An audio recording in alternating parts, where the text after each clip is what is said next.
هم دغه مخکینی په مناسبت کې یو بیع ده هغه ته بیع من یزید ویل کېږي. بیع من یزید ته موږ نیلام وایو، بولی چې ورته موږ وایو، او بیع مزایده ورته ویل کېږي. حاصل دی چې بای چې دی هغه یو شی ګڼو مشتریانو ته مخې ته کي او ورته وایي دا رانه په څو باندې اخلئ، نو به هر مشتری ریټ او ته پیش کوي د کم ریټ چې زیاتي عام طور باندې بای مبیع او مغله ورکوي. او دې دپاره دلیل ابو داود شریف کی حدیث دی د حضرت انس رضی الله تعالی عنہ نه روایت دی. نبی علیہ الصلوۃ والسلام له یو کس راله سوال یې کولو، نبی علیہ الصلوۃ والسلام ورته فرمایي صدر سره شته کور کې و یو را سره صادر دې کمبلې شاندا نیم لاندې چو نیم ځان باندې د بر رچو او یو را سره لو خیره پیلې او بپیسکو. نبی علیہ السلام ورته فرمایي لال شدواله راوړه، نو غدواله راوړي او به تی واخلی او به نبی علیہ السلام دواړه بیت پیش کې لکه دا په څو معنی علی. یو صحابي ورته وی په یو درهم علما به نبی علیہ السلام دویمه پیره دریمه پیره اعلان کوي په څو علی، بل صحابي پکې وی په زی په 2 درهم علما. نبی علیہ السلام یې دغه صحابي له ورکی او به ورته وی دا یو درهم درواله په دې معنی بازار کې دا یو درهم والا او په دې باندې اهل عیال له خرچه برابر کا، او دا دویم درهم چې په دې باندې تبر والا بیغه تبر والی نبی علیہ السلام الله په خپل لاس باندې باغې کې لرګي ولګي او به ورته یو جمله شفقتن ذکر کې ورته وی فذهب بزا فاختطب او لرګي کټ کوا ولا ارینک قبل 15 یوما پنځل سرزه پوری دي دلته ویني نه موي مزغلاله لرګي کټ کول څورځي پسراله لس درهم ورسره وسه پوری ورسره هیڅ نو سره د 2 درهم ټول مالیتو وس مالیت خلا برید د لس درهم ورسره. یو د نبی له صلوات و سلام فرمای نستر بر بهتره د دینه چې د قیامت په ورځ باندې راشي او ستا سوال دا ستا په مخ کې ذلت ستا په دندې کې ذلت جوړ شوی نشانی جوړه کړي ځکه سوال به د قیامت په ورځ باندې د ذلت نشانی جوړوي دندې کې هر طریقه باندې صادي. د حدیث کې ډېر ګڼ مسائل دي ګڼ. یو د نبی علیہ الصلوۃ والسلام داغه د اختیار نه غیر داغه سامان خرڅولو د مخې ته کو، نو قاضي چې دی کنه دغه شان وخت کې کولای شي داسي حاکم څنګه دی 57 نمبر ماده التبرع على الرعيه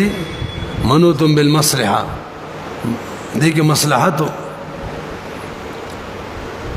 خجي ورسره یو مسله خدا ده. دیمه مسله کې د بیع من یزید د بچو یلی همدغه شان یو اهم مسله به کې موږ مولانو ته ده به مفتیان کرام ته ده هغه دا چې یو کار ناجایزي صرف دانه د کافی چې ته فتوا ولګي چې دا کار ناجایز دی، بلکې دا غي متبادل جایز صورت بم ګوري. شریعت کې ګټه د من نه ها طریقې ته ګوري، طریقې صحیح ده کنه ده. لکه یو سړی ته دعوت ورکړي چې ځوان کور تراشه ملممي نو کور ترا تک دا خوستا مقصود دی راضی با خو د دې دولاري دی یو وربانی راتل یو دیوال باندې راختل او د کور هغه احترام او عزت پامال کول، نو چې په دواړو طریقو را له کور تراله مقصود حاصل شو یو طریقه ټیک نه ده. نو چې ته چاته وی چې دا کار دی جایز نه دی په دیوال مراخیجا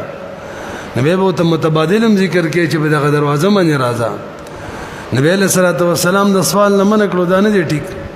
او متبادل یا باقاعده عملا وکړلو شی ولا خرج کو تبرې به واخستو لرګي به ولګولو.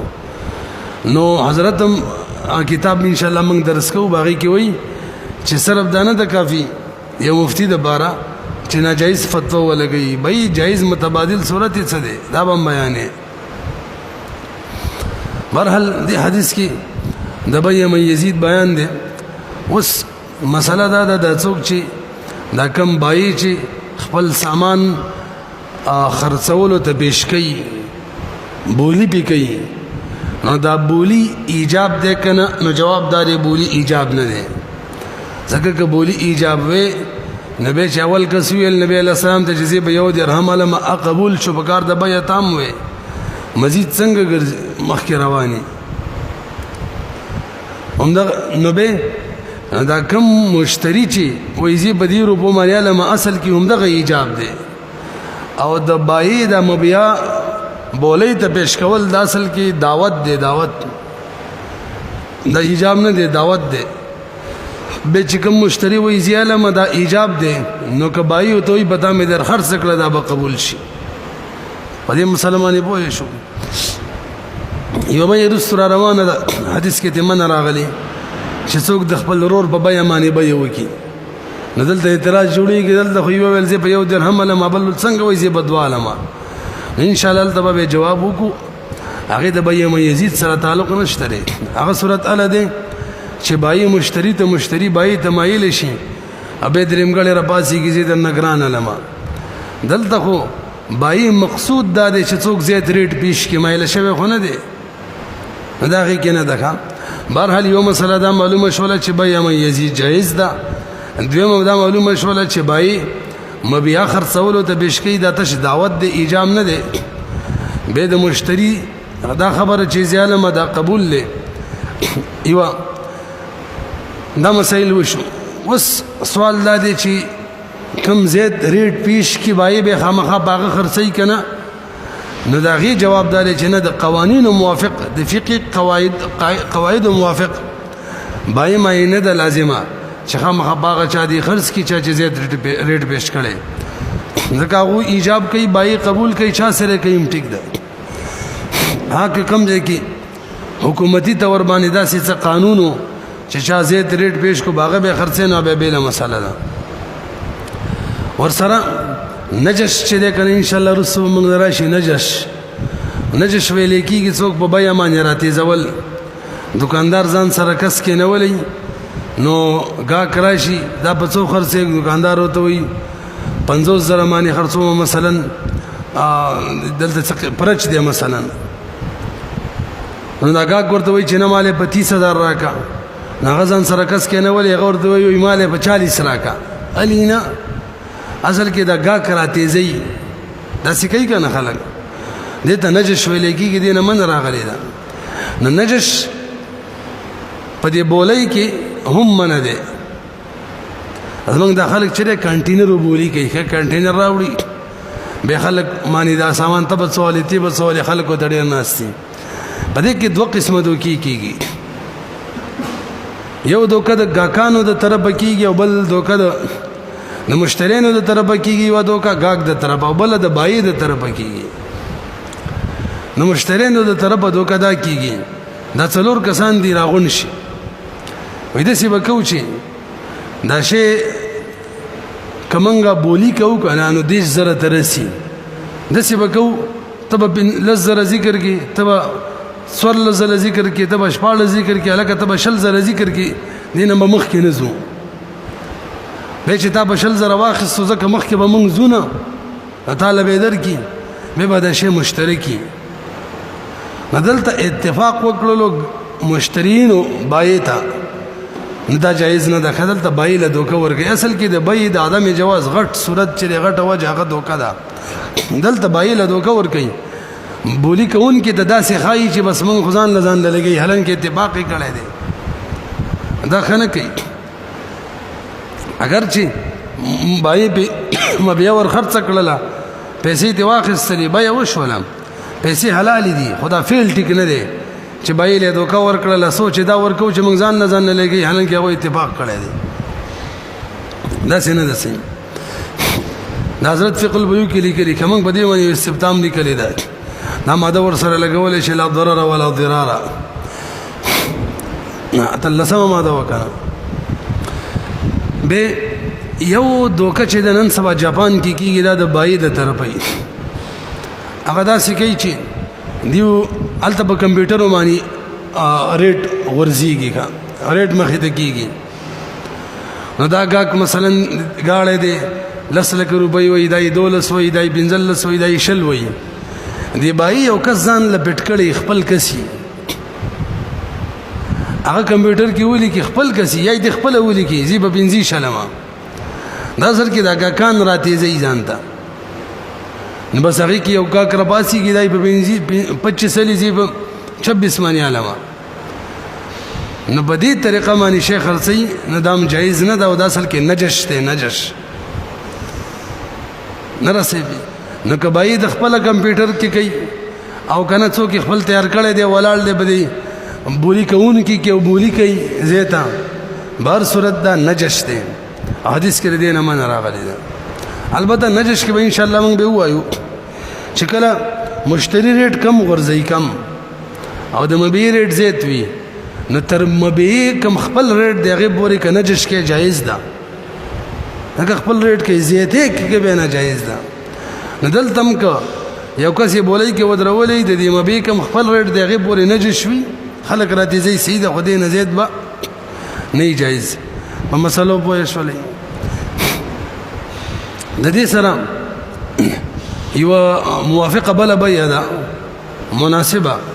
هغه ته بيع من ينقص وي دا بيع من يزيد دا بيع من ينقص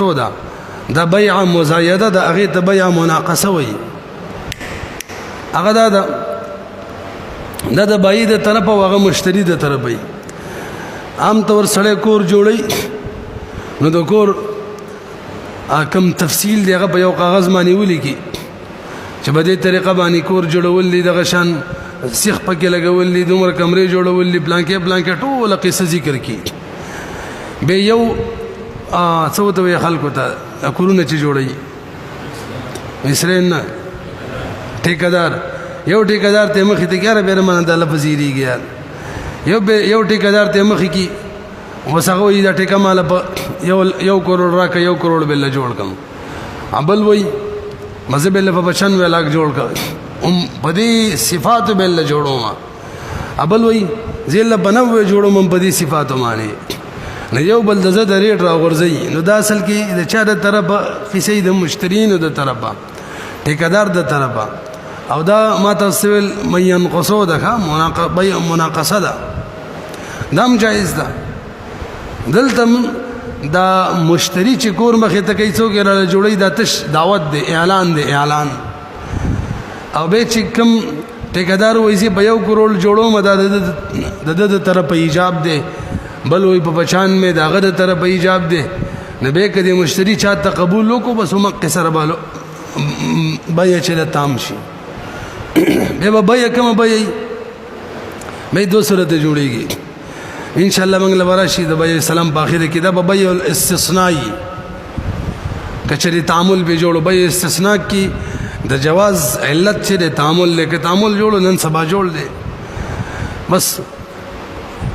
هغه ولا کور تیار کی برابر آرډر باندې چکار کیږي هم په دې طریقو باندې حکومت په ټیکدارانو باندې پولونه جوړي څوک به بچو جوړ کی خلک ریټونه ورځي سرکونه جوړي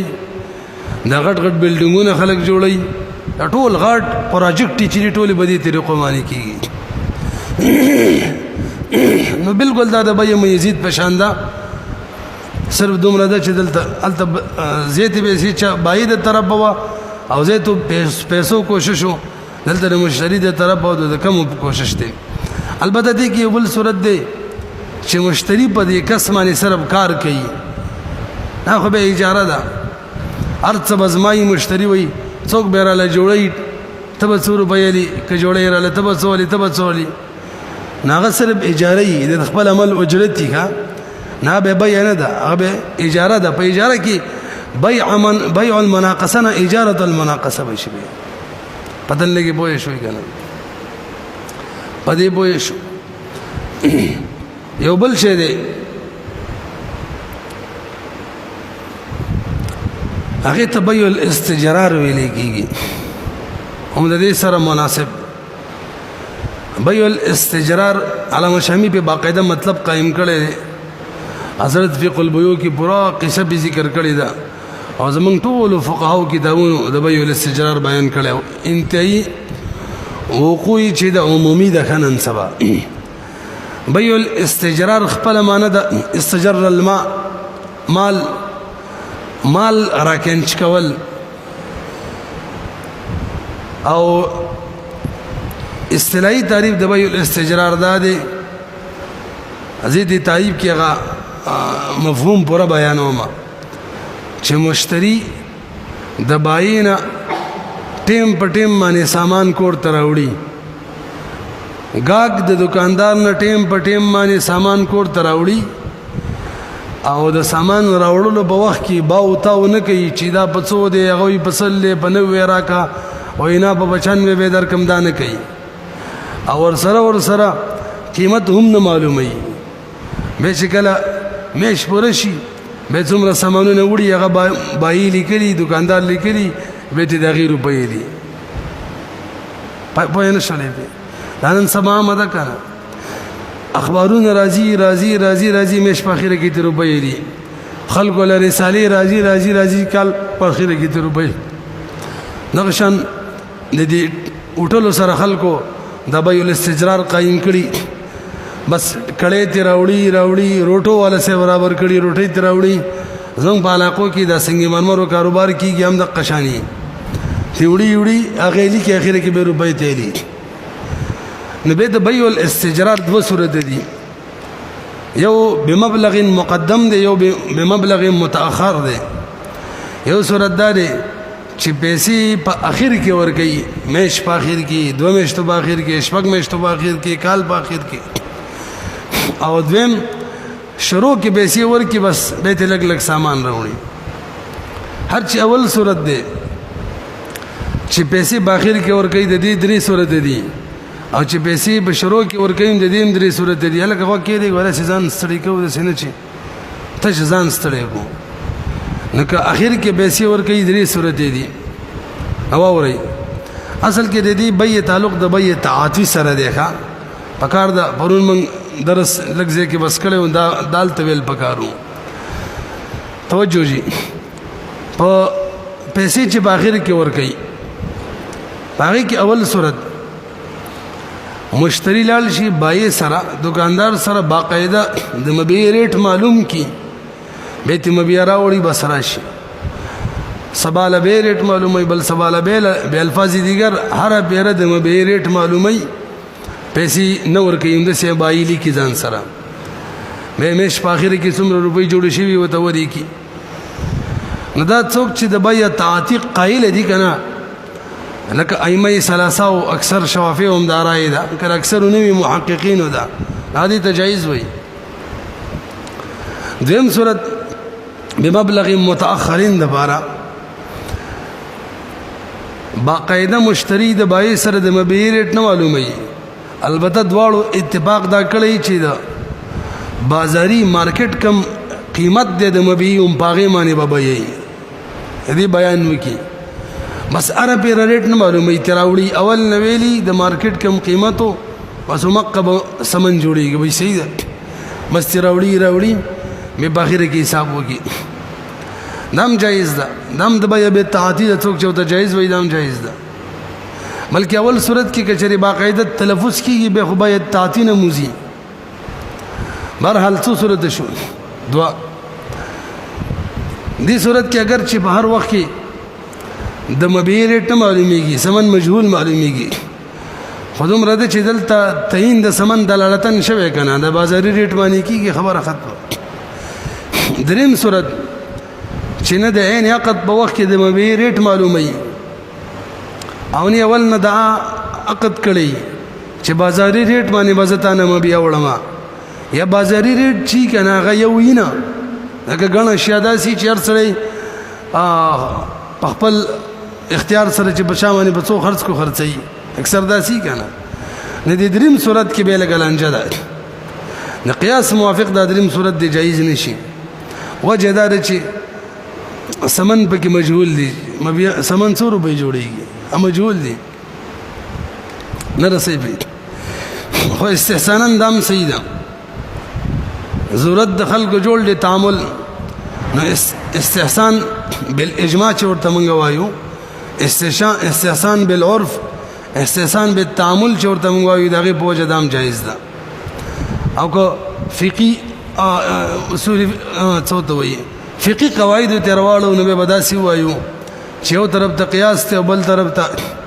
هغه عرف عام یا عرف خاص ته نو قیاس او تبریدونو مقدام جایز ده نو سوال دا دی چې دلته خو د مبيع سمن مجهول دي کنه نو داغي جواب دار ګوره جهالت علی مانع وی بیا فاسد وی کله چې مفضی ال المنازعه جوړیږي او دې صورت کې عام طور باندې جهالت مفضی ال المنازعه نه جوړیږي چې یو گاګ د دکاندار نه سامان راوړي نو د دکاندار پر ریټ باندې اعتماد وی کنه چې کوم ریټ ورته اخیره کې لګي بغي اعتماد لنجنه جوړیږي بس خبره ختمه دا درې صورت شو دا صورت چې پیسې اخیره کې ور کوي دویم صورت اول نو ته پیسې ور کوي دا درواله او زلاله مخفل مزدریلا او میش پورې 2 میشت پورې با ازما کور ولستانه سامانونه وړي مسته پیسو کې کټوتی کوا دې کوم دوه مسلې بیانول دي یو د سامانو متعلق مسله ده هغه مقده کوم چې مخکې موږ ذکر کړل درې صورت جوړیږي او یو بل دا ورستو وینو دلته درې صورت جوړ کړي یو دا چې باقاعده مشتری د مبيع ریټ معلومي او به یوړي اول صورت وکنه دیم اول نه معاهده کړي چې بازاري کم ریټ د ما غبا د مبيع سمن وی نو ول دم سیدا او دریم چې نه عقد په وخت کې ریټ معلوم کی او نه اول نه عقد شوی معاهده شوی چې بازار کم ریټ دی غوي نو دلته من اقزړه خبره کولې شو په کار د دادی جایز نشي سمن مجهول دي خو استحسانا دا هم جایز ده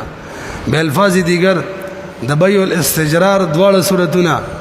چې هغه پیسې اول نو ورکړې شوی یا پیسې اخیره کې ورکړي یاد سی وایا د بیع الاستجرار شپږ وړه صورتونه جایز دي یو مسله پاتې شوله هغه دا چې پیسې اول نو ورکړلې دا پیسې بد بای سره د کوم حیثیت نه موجودي د کوم حیثیت نه پرتی وي نو بعض علماء فرمایي دا یو مسله می پریخم د پکې کنه یو صورت ازي مخکې زي بعض علماء فرمایي دا پیسې چې ور سره پریخي دي نو دا پیسې د بای سره امانت دي دا څه دي امانت خدا رای چې د کنه دا یو عملی ده نه ځکه امانت پیسې چې دی مودا نه استعمالي دلته کوئی دکاندار د پیسې استعمالي نه عملی نه ده دویم په دې معنی عمل کول مشکل هم دي بایلې ونه دي چې پر دې پیسې ځان سره سیک دي او چې خوشاله دي ته چې پیسې بزمایي استعمالوم به نه یو خو عملی ده نه بل عمل په دشوار دی لہذا موږ دانش ویل چې دا امانت دي ځکه عمل به روان دي چې استعمالي دوی مرای دا چې دا پیسې د بای سره سمن معجله دي مزدا سمن یو د ورکړې مبيع ترستوړي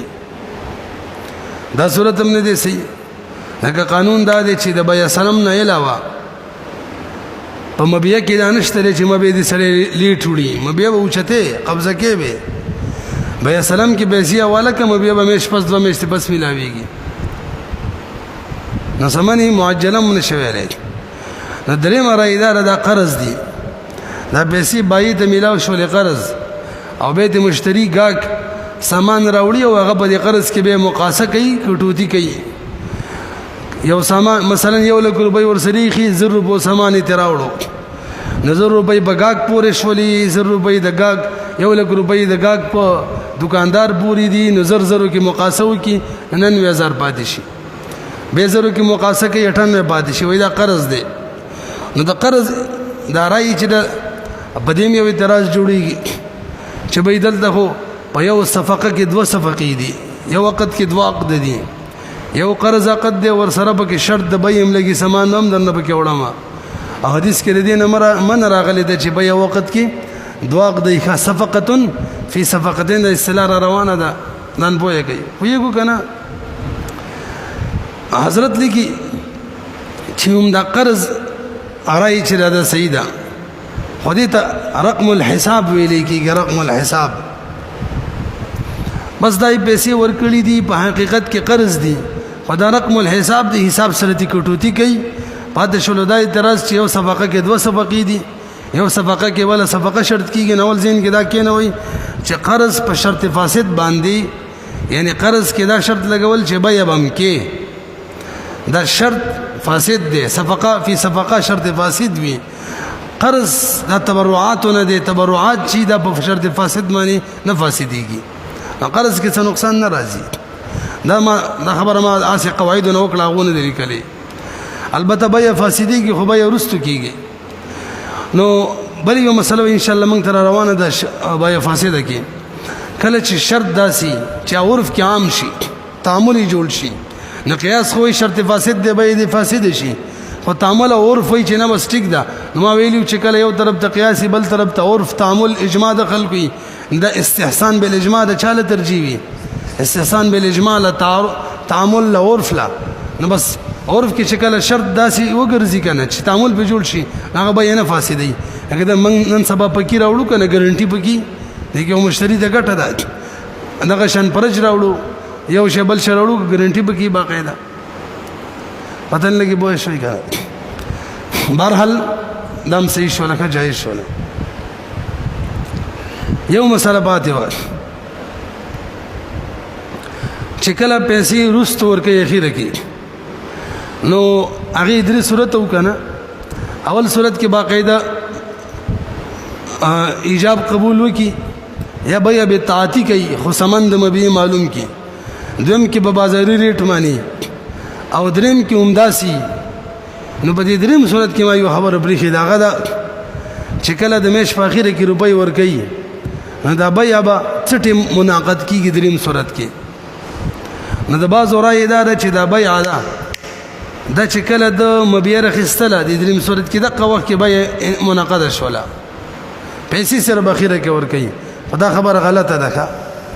دا خبره ځکه غلطه ده چې په دغه وخت کې خو سمن مجهول دي خربه دوی مرایدا ده چې کله مقاسه کوي پیسې وته ور کوي مېش په اخیره کې دغه ځای کې به موږ وایي چې وس به مناقض کیږي نو په هغه اعتراض دی چې به دلته به څنګه مناقض کې مبيع خو نشته لري د معدوم شی به کیږي یو شی مشتری هلاک کړي دي او به مشتری ور خرڅه دا به نه ده یو شی مشتری هلاک کړي دي هغه نه به زمان والی دا به یې نه دي دا خو زمان دی غصب کې دا سینه دلته د مالک په اجازه ته کور تر راولې شي هلاک استهلاک کړي منه خړلې دي پتن لګي به اعتراض پوه شي کنه نو مبيع نشته څنګه فلحال بیا کې حضرت فرمای ګوري بیا د معدوم دا حدیث کې ثابت ده چې دا ناجایز ده البته د دې علت به معلومو علت د دې غرر دی غرر ا دوکه ده چې مشتری ته مبيع وسپارل شي کنه غرر بیان روان دي ان شاء الله نو معدوم کې هونه سپارل شي دلته خو باقاعده مشتری مبيع وتسپارل شوی یا شی هغه استعمال کړي فائدې ته خسته ده نا غرر مرر پکې نشته لہذا جایز ده ناګر که ظاهرا به د معدوم ده خو استحسانا تعامل د خلق جوړ له بس جایز ده ها ور سره انتهي اهم مسله دا بیا به د مقاصد په وخت کې یعنی د سټینګ کې پیسې ورګي دغه وخت کې منعقد کیږي خو اسناد د بیا کله چې مشتری د